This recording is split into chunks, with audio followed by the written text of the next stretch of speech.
He simply looked at her trembling hands, the panic in her eyes, and said, "Get in. I'll take you." And that one free ride? It didn't just get her to a destination. It gave her a reason to keep living. The city had already begun to quiet down for the night. Streetlights cast long shadows on the cracked pavement, and the occasional car rumbled by like a whisper in the dark. At the corner of 7th and Lincoln stood a taxi driver, Farid Khan, leaning against his old yellow cab with a styrofoam cup of tea in hand. He'd been driving for almost 18 hours, his body ached, and his eyelids had started to betray him. But rent was due, and so was his daughter's school fee. Farid was 52, with silver streaks in his hair and a softness in his eyes that only those who had known pain and chosen kindness could have. He had been driving a cab for nearly 2 decades in this American city after leaving Pakistan for a better life. Widowed, single father, working class, but never bitter. That night, all he wanted was one last ride before heading home. That's when she appeared. A young woman, barefoot, disoriented, in a hospital gown, clutching a plastic bracelet on her wrist. Her hair was matted with rain, and her lips were trembling, not from cold, but from something deeper. Fear. Desperation. Collapse. Farid instinctively walked toward her. "Miss? Are you all right?" She looked up at him, eyes wide and vacant, as if registering the world for the first time. "I need to get to the river," she whispered. Farid hesitated. The river was in the opposite direction of the city and far out of the way. Not a place people usually go at this hour. Something didn't sit right. "I can take you," he said gently.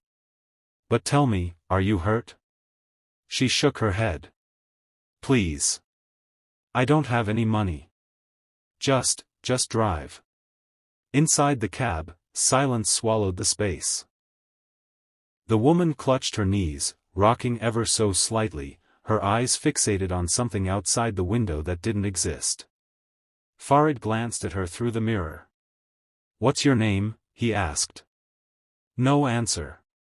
He tried again. "My name's Farid. I have a daughter about your age. She studies journalism."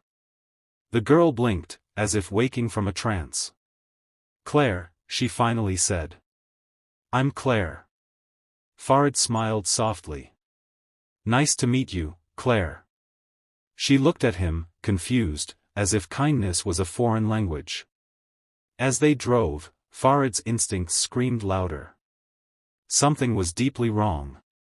He noticed her glancing at the river route signs with a painful longing. So, halfway there, he took a different turn. "Where are you going?" she asked sharply. "There's a diner nearby.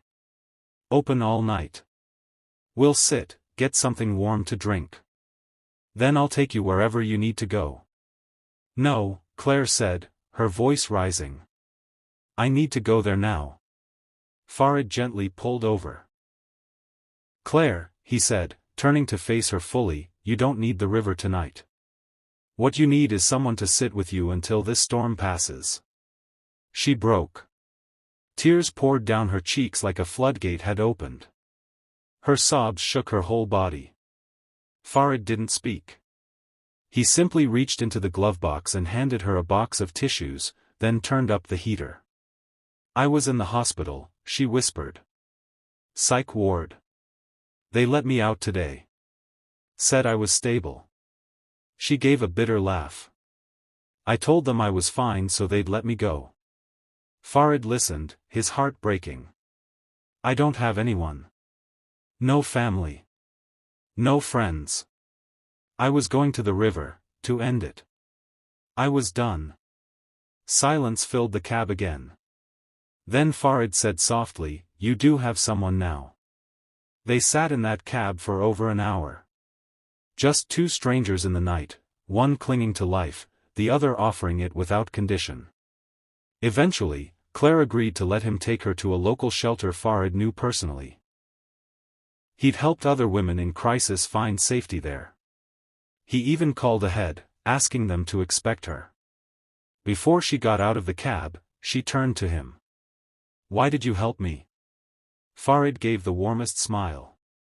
"Because years ago, when I had nothing, a man gave me a ride for free. He said, 'One day, you'll do the same for someone else.'"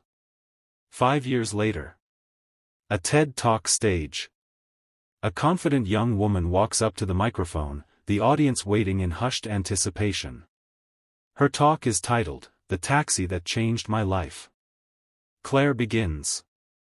"I was going to take my own life the night I met him.